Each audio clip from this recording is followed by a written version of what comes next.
Bonsoir, bonsoir. C'est reparti pour une brise du soir. Je vous souhaite donc les bienvenus.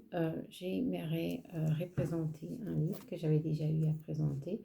C'est Le mythe de la virilité, un piège pour le deux sexes. Aujourd'hui, j'aimerais dire que certaines femmes sont des pièges pour d'autres femmes. Euh, il y a des lois qui ont été érigées par des hommes pour des hommes.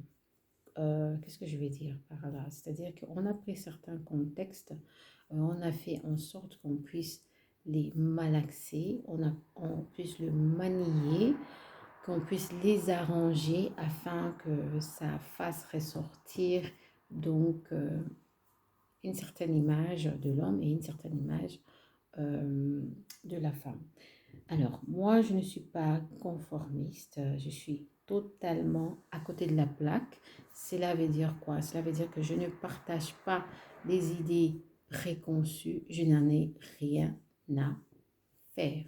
Je me fais ma propre idée, mon propre opinion et on débat là-dessus parce que aussi longtemps que c'est monde et monde, les hommes ne se passeront pas des femmes et les femmes ne se passeront pas des hommes. Donc nous avons besoin des uns et des autres. Comme moi j'ai besoin de mes frères, je pense que mes frères aussi ont besoin d'eux. Nous ne sommes pas dans un monde qui dit que l'homme n'a absolument pas besoin de la femme et que l'homme pouvait vraiment fonctionner sans la femme s'il n'y avait pas un certain dysfonctionnement que la femme aurait pu apporter imaginairement dans ce monde. Donc, quand je lis ces genres de livres, Olivia Gazalé, édition Agora, Le mythe de la virilité, un piège pour les deux sexes. C'est un peu comme si je suis un peu dans le contexte où ma fille refuse de reconnaître que je l'ai mise au monde. Bien entendu que ça va vraiment me blesser. Ça va absolument me blesser. Mais cela ne veut pas dire que ma fille n'a aucune identité propre, n'a pas de vie qui la correspond. Ma fille n'est pas moi. D'accord? Nous avons les mêmes ADN, nous partageons peut-être les mêmes historiques généalogiques, mais ma fille, c'est un individu à part.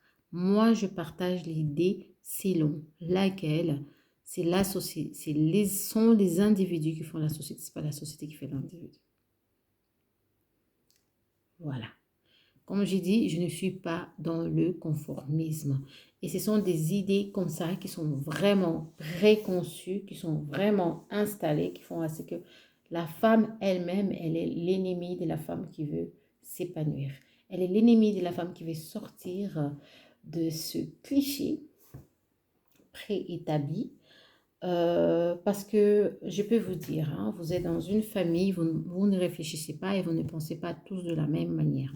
Mais il y a certaines personnes qui pensent que, ok, la femme n'est rien, la femme n'est rien, la femme c'est un objet, la femme est sous l'homme, la femme n'a vraiment pas d'opinion, la femme n'a pas de vie, la femme en fait, elle n'a rien en soi-même. Et tout ce qu'elle peut avoir, c'est ce que l'homme lui apporte. Moi, j'ai dit non, absolument pas. Faux, c'est faux et archi faux. La femme, elle est tout en un. Elle a toutes ses capacités, elle a toutes ses potentialités, elle a beaucoup de choses qu'elle peut apporter à l'humanité et même dans sa famille, avec ses frères, ses soeurs, ses parents, dans son couple, avec son conjoint et ses enfants, la femme a beaucoup à apporter. Pourquoi? Parce que Dieu crée toute une chose avec un dessein, avec un but. Parce que Dieu, c'est quelqu'un qui a un but. Quand tu vois le soleil s'élèvent pour un but. La lune s'élève pour un but. Elle se couche même pour un but. Des fois même, enfin moi j'ai aimé toujours un passage de la Bible qui dit, as-tu déjà commandé au matin? Enfin, Dieu me disait, Brigitte, quand tu te réveilles le matin, ben, tu dois commander. Tu dois commander, tu dois dire ce que tu veux avoir dans la journée, dans la journée que tu vis, parce que Dieu n'est pas dans l'instant T, Dieu n'est pas dans l'instant temps. Il est dans l'instant infini, mais pourtant il a créé l'instant temps pour que nous puissions apprécier les choses qu'il nous donne. D'accord?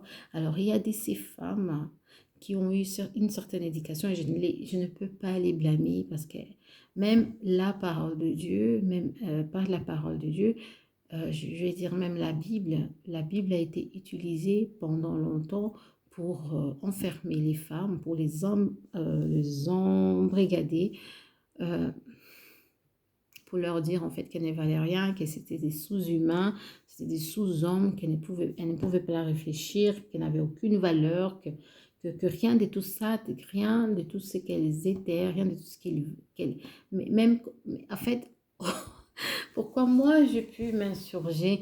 Moi je me suis insurgée, j'appelle ça l'insurrection, parce que je me dis, mais attends, si tu me dis que moi je n'ai absolument aucune valeur, mais tu as quand même besoin de moi pour avoir des enfants. Tu as quand même besoin de moi pour ci, pour ça et pour ça. Donc, en quoi est-ce que je ne te sers vraiment à rien, quoi?